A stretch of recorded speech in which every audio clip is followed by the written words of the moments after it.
بسم اللہ الرحمن الرحیم۔ بسم اللہ الرحمن الرحیم۔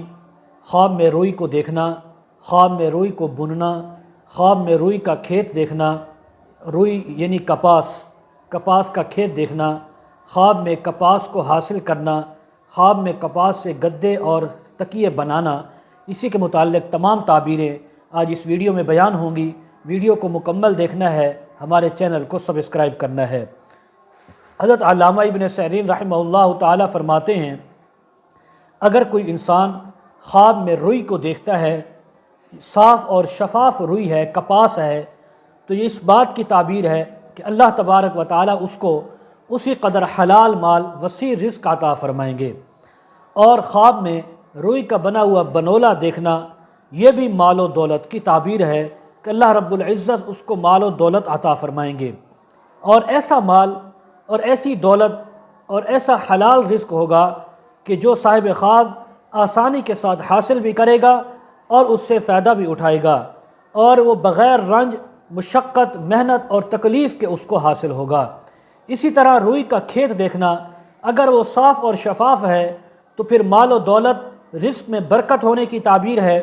اگر اس کھیت کو جلا ہوا دیکھے، خراب دیکھے، یا روئی کو بالکل مرجھایا ہوا دیکھے، زرد دیکھے، تو اس بات کی تعبیر ہے اس کے اوپر بیماری آئے گی، تکلیف، رنج اور غم آئے گا، لیکن انشاءاللہ وہ جلد ختم ہو جائے گا۔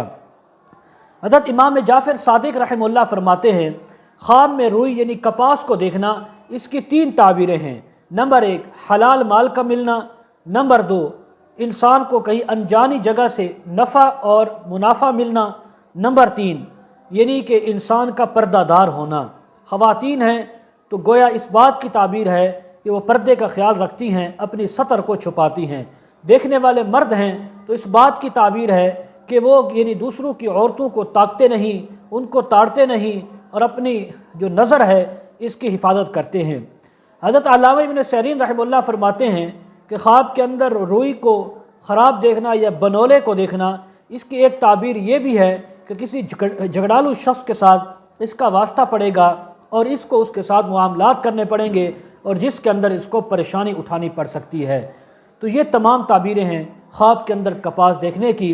آخر میں ایک گزارش، جو حضرات اپنے بچوں کو بچیوں کو آن لائن قرآن مجید، تفاسیر، احادیث پڑھانا چاہتے ہوں اور اسی طرح استخارہ کروانا چاہتے ہوں، مسائل پوچھنا چاہتے ہوں، کمنٹ سیکشن میں یا ڈسکرپشن میں ہمارا واٹس اپ نمبر دیا جاتا ہے، کانٹیکٹ کر سکتے ہیں۔ وآخر دعوانا ان الحمد للہ رب العالمین۔